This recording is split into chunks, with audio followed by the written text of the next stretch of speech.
Diya cooking വേൾഡിലേക്ക് എല്ലാവർക്കും സ്വാഗതം. ഞാനിന്ന് ഉണ്ടാക്കാൻ പോകുന്നത് എഗ് റോസ്റ്റ് ആണ്. വളരെ എളുപ്പത്തിൽ തയ്യാറാക്കാൻ പറ്റുന്ന എഗ് റോസ്റ്റ് ആണ്. ആദ്യം ഒരു പാൻ ചൂടായതിനു ശേഷം അതിൽ കുറച്ച് എണ്ണ ഒഴിക്കുക. 1-2 ടേബിൾ സ്പൂൺ എണ്ണ, 5-10 വെളുത്തുള്ളി, ചെറിയ കഷ്ണം ഇഞ്ചി, കുരുമുളക്, പെരുംജീരകം അതെല്ലാം കൂടെ ചതച്ചെടുത്തതാണ്. അത് എണ്ണയിലേക്ക് ഇടുക.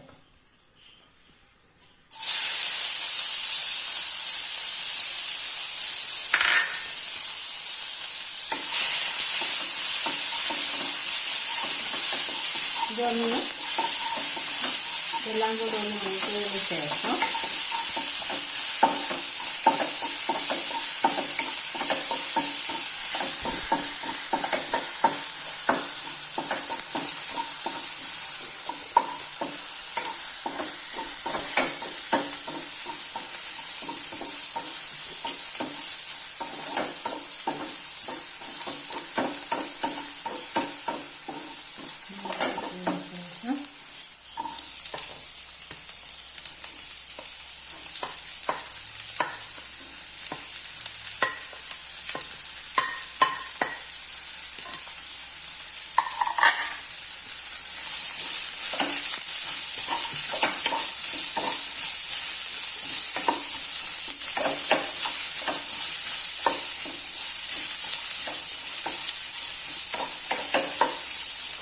പെട്ടെന്ന് വഴഞ്ഞു കിട്ടാൻ കുറച്ച് ഉപ്പ് ഇതിലേക്ക് ഇടുക. എന്നാൽ സവാള പെട്ടെന്ന് വഴഞ്ഞു കിട്ടും.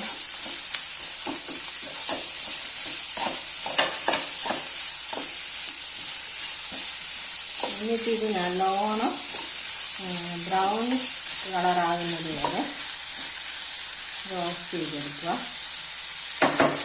മീഡിയം ഫ്ലെയിമിൽ റോസ്റ്റ് ചെയ്തെടുക്കുക. ഇത് മൂടി വെച്ച് കുറച്ച് സമയം മൂടി വെച്ച് റോസ്റ്റ് ചെയ്തെടുക്കുക. ഇതിലേക്ക് 2 പച്ചമുളക്, കുറച്ച് കരിവേപ്പില ഇത് രണ്ടും കൂടി ഇട്ട് നല്ലോണം വഴറ്റുക. നല്ലോണം ബ്രൗൺ കളറാകുന്നത് വരെ വഴറ്റിയെടുക്കണം.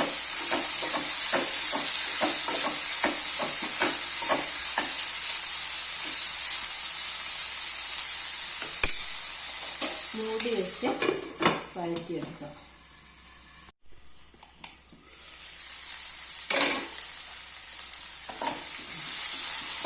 ഇതിൽ കുറച്ച് വഴഞ്ഞ് വന്നിട്ടുണ്ട്.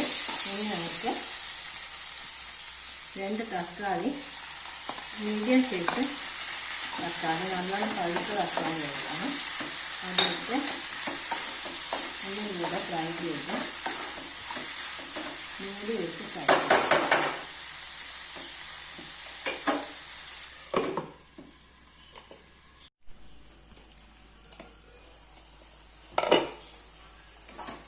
ഉള്ളി നല്ലോണം വഴഞ്ഞ് വന്നിട്ടുണ്ട്.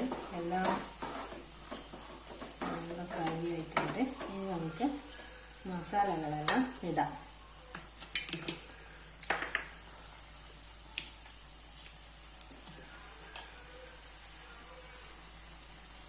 അര ടീസ്പൂൺ മഞ്ഞൾപ്പൊടി, 1 ടീസ്പൂൺ കാശ്മീരി മുളക് പൊടിയാണ്,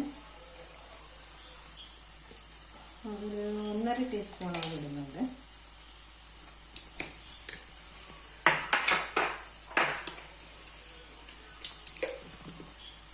ഒരു ടീസ്പൂൺ മല്ലിപ്പൊടി,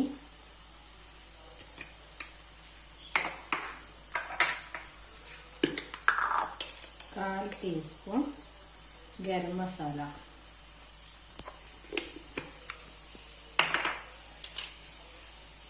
ഇതെല്ലാം കൂടെ വഴറ്റി ഈ മസാലകളുടെ എല്ലാം പച്ചമണം മാറുന്നത് വരെ വഴറ്റിയെടുക്കുക. 1/4 ടീസ്പൂൺ പഞ്ചസാരയും കൂടെ ഞാൻ ഇതിൽ ആഡ് ചെയ്യുന്നുണ്ട്. അപ്പോൾ അപ്പോൾ നല്ല എരിവും മധുരവും കൂടെ നല്ല ബാലൻസായി നിൽക്കും.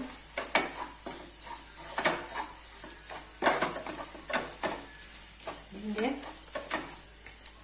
മസാലകളുടെ എല്ലാം പച്ചമണമെല്ലാം മാറിയിട്ടുണ്ട്. അതിന് ശേഷം ഞാനിവിടെ മുട്ട പുഴുങ്ങി വെച്ചിട്ടുണ്ട്. അത് ഒന്നുകിൽ കത്തി കൊണ്ട് വരിഞ്ഞിട്ട് ഇടാം, അല്ലെങ്കിൽ ഇങ്ങനെ തന്നെ ഇടാം. ഞാൻ ഇങ്ങനെ തന്നെയാണ് ഇടുന്നത്.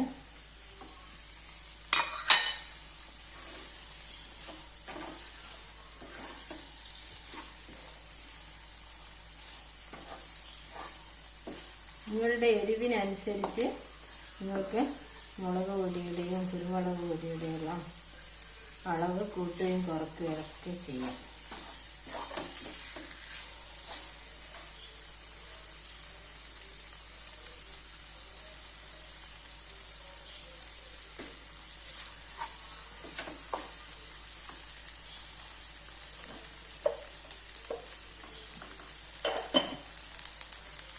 ഇതിലൊരിത്തിരി ഉപ്പിൻ്റെ കുറവുണ്ടായിരുന്നു.